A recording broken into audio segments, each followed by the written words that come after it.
তো তুমি কি নিজেকে অনেকটা নাইস বা তুমি ভাবতে থাকো যে আমি সবাইকে রেসপেক্ট করি আর সবার সম্মান করি, তাও আমাকে সবাই সম্মান দেয় না কেন?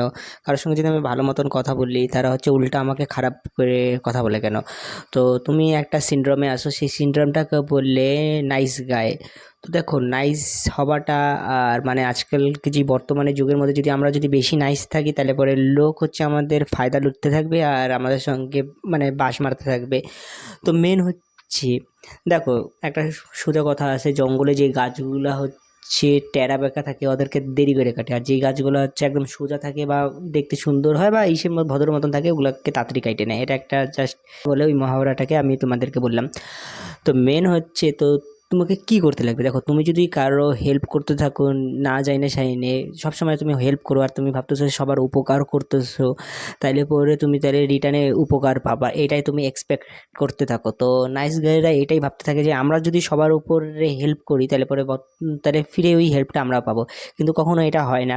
রিয়েল লাইফে দেখো, রিয়েল ওয়ার্ল্ডের মধ্যে বা যেটা বলে ওমেগা পিলের মধ্যে, ওই পিলের মধ্যে বলে যে যখনই তুমি হচ্ছে কারো হেল্প করতে থাকবে না, তো 50%-এর থেকে 80% লোকরা হচ্ছে সেই হেল্পটা ভুলে যাবে।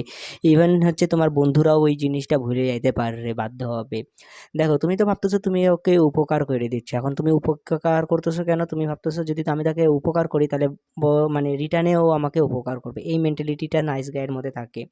কিন্তু একটা যে ভালো মানুষ থাকে না, ও হচ্ছে কোনোদিনও হচ্ছে ও উপকার যদি কারো কইরেও দেয় বা হেল্পও করে দেয়, ও হচ্ছে এটা মনে করতে থাকে না, আর হচ্ছে ভিকটিম মেন্টালিটিও এটার মধ্যে রাখে না। একটা নাইস গাই হচ্ছে ভিকটিম মেন্টালিটির মধ্যে রাখতে থাকে যে আমি একে হেল্প করছি, এ আমাকে এখন হেল্প করতেছে বা হেল্প করবেই, বা আমি এই বন্ধুটাকে হেল্প করেছি। তো যখন তোমাকে কোনো হেল্প করে না তখন তোমার এক্সপেকটেশন ভেঙে যায়, তখন তুমি বুঝতে পারো যে রিয়ালিটিটা কতই কঠিন। এবার হচ্ছে দ্বিতীয় জিনিসটা হচ্ছে, সেটা নাইস গাইয়ের সবথেকে কঠিন জিনিস হচ্ছে না বলাটা। দেখো, সবথেকে দুনিয়ার মধ্যে হচ্ছে না বলাটা সবথেকে কঠিন। তুমি হচ্ছে না তোমার বন্ধুদেরকে বলতে পারবে না, তোমার পরিবারকেও না বলতে পারবে না। যেই কাজটা তোমার ভাল লাগে না, ওই কাজটা তোমার করারই ইচ্ছা নাই, কিন্তু তুমি কোনোদিনও কাউকে না বলতে পারবা হঠাৎ করে? সাপোজ ধরো তোমার হচ্ছে কলেজের প্রজেক্ট চলে আসছে একদমই মাঝখানের মধ্যে, তোমার একটা বন্ধু হচ্ছে প্রজেক্ট করার জন্য তোমার বাড়িতে আসলো আর বললাম ভাই আমার প্রজেক্টটা করে দে, আমি করতে পারতেছি না, আমার কাজ ইম্পর্টেন্ট কাজ আছে। কিন্তু ওর কোনো ইম্পর্টেন্ট কাজ নাই, ইম্পর্টেন্ট কাজ হচ্ছে পাবজি গেম খেলা। এবার হচ্ছে তুমি হচ্ছে তোমার হোমওয়ার্কটা নিজেই হচ্ছে না বা তোমার প্রজেক্টটা হচ্ছে না, এখন তুমি কি করবা? তুমি হচ্ছে তোমার বন্ধু থেকে ওকে না বলতে পারতেছো না, মানে ওকে হ্যাঁ বলে দেবে। এইভাবে কতগুলো পিয়ার প্রেশারের মধ্যে আমরা অনেক কিছু করে নিই যেটা আমাদের ভালো লাগে না। কোনো অকেশনের মধ্যে বুঝে যাও যে জিনিসগুলো আমাদের খাইতে ইচ্ছা করে না, ওই জিনিসগুলো ওদের জন্য খাইতে লাগে বা ওদের মধ্যে কন্ট্রিবিউট করতে লাগে যদি তুমি না খাও। তো মেন হচ্ছে তুমি কি যদি নাইস নাইস গা থাকো তুমি কাউকে কোনোদিনও না বলতে পারবা না, এটাই হচ্ছে মেন জিনিস। আর তার থেকে বড় হচ্ছে তোমাকে সবসময় এটা মাথার মধ্যে রাখতে লাগবে, যে কোনো অপরচুনিটি হোক বা যে কোনো জিনিস হোক সবসময় তোমাকে নিজের প্রায়োরিটি মনে রাখতে লাগবে।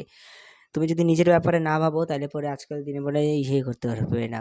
ওই জন্য নিজের ব্যাপারে সবসময় প্রথমে ভাবতে লাগবে। এগুলাই হচ্ছে নাইস গাইয়ের একটা ট্রেট থাকে। ওরা হচ্ছে এক্সপেকটেশন করে নেয় যে আমি কারো হেল্প করে নিলাম তাহলে এক্সপেকটেশন করে নিই, আর না বলাটা ওদের কোনো ইসে করতে নাই। সবসময় না বলাটা শিখতে লাগে, আর কিভাবে না বলতে লাগে এটা আমি অন্যদিন একটা ভিডিও বানাবো যেখানে নাটা কিভাবে বলতে লাগে।